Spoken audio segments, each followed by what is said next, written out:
Today, I just wanted to go over what are the hidden costs when it comes to purchasing and owning investment properties.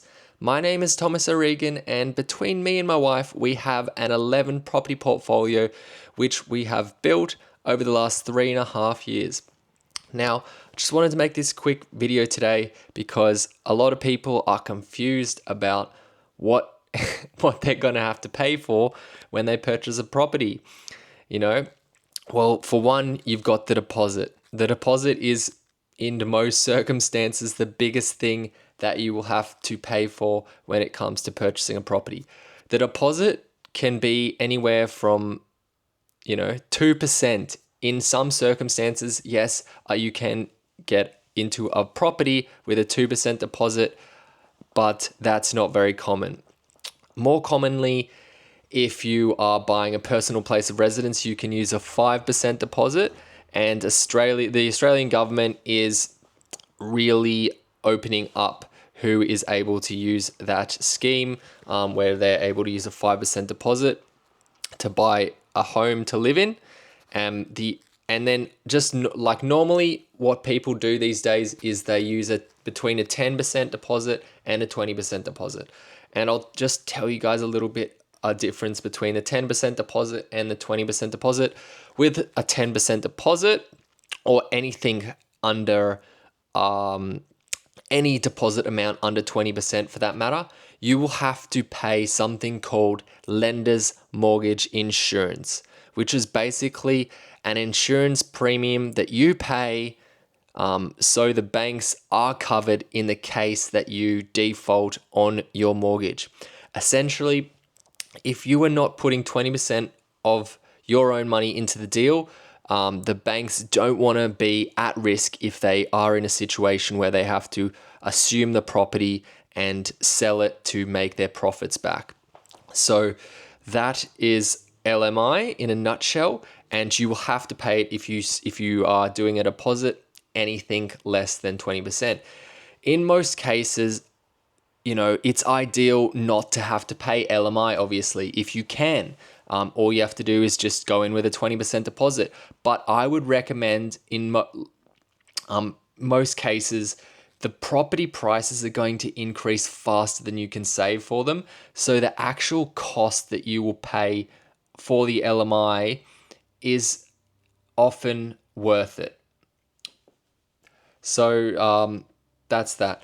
The other costs, the second biggest cost that you will pay, and when LMI is a cost, but most of the time it's not as big as stamp duty. Deposit's the biggest cost. The next biggest cost is usually stamp duty, and stamp duty is anywhere from 4%, depending on what state you're purchasing in, from 4 to a little over 5%. And depends if you're purchasing a property, again, as a principal place of residence, or if you're purchasing the property as an investment property.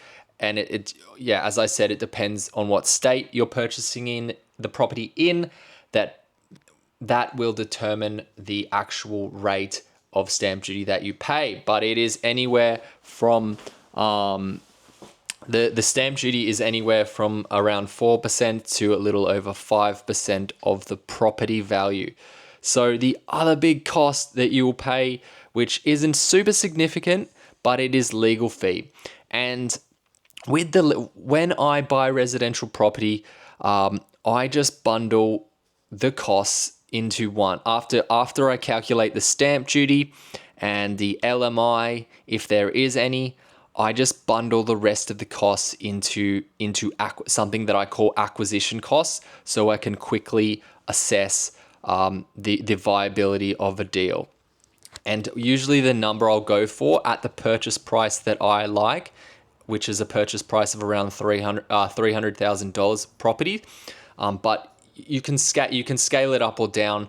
The acquisition cost doesn't change too much, but the acquisition cost that I set aside for buying each property, aside from the LMI and aside from the stamp duty, is about $5,000. And that $5,000 acquisition cost that I use, that covers legal. And legal costs can range from anywhere from $800 to $2,000 or even more. and that is not including the actual costs of adjustments in the property. And when I say adjustments in the property, so the way adjustments work is essentially the vendor or the person that currently owns the property, they are currently paying insurance. No, they're currently paying council rates. They're currently paying water rates. They may be paying strata and stuff like that. But they may have paid those fees for the entire year, and you're going to buy the property today, for example, and there's 6 months of fees that they have paid for already. So you will actually have to pay that back, and that's called adjustments. So in the settlement, you will have to pay adjustments, and this can be, anywhere from, $1, for example, which is very unlikely, up to say $2,000 or $3,000.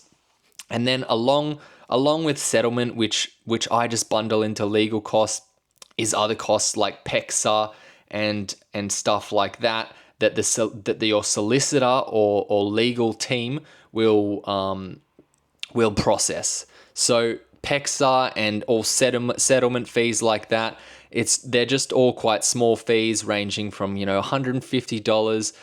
Title searches, things like that, ranging from $150, to about $500. They don't really cost you much. And when I purchase properties, all that cost I just bundle into something that I call acquisition costs. So that's pretty much the main costs that you will see when it comes to purchasing a property. But another few additional bonus costs that you want to be ready for when you purchase a property, not especially an investment property, but a property, is insurance. You want to have insurance for the property. Obviously, if you're a landlord, you want to have not only content insurance,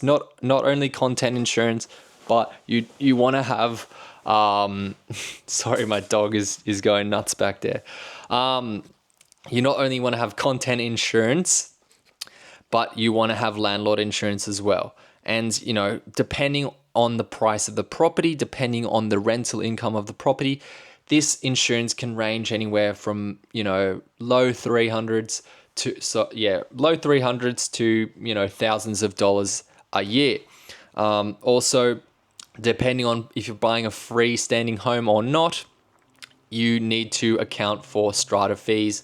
And if it's a freestanding home on a Torrens title, you need to account for maintenance fees. But these things that I'm talking about now are not part of the acquisition costs. They're just part of the ongoing costs. Another one, property management fees. You need to account for vacancy rates, and that's a good scope of costs, the main costs that you will incur when you purchase and own investment properties. Hopefully this helped, and if you guys enjoyed it, if this was helpful, please just give me a thumbs up and a like and a follow on YouTube. Thanks, guys. Bye.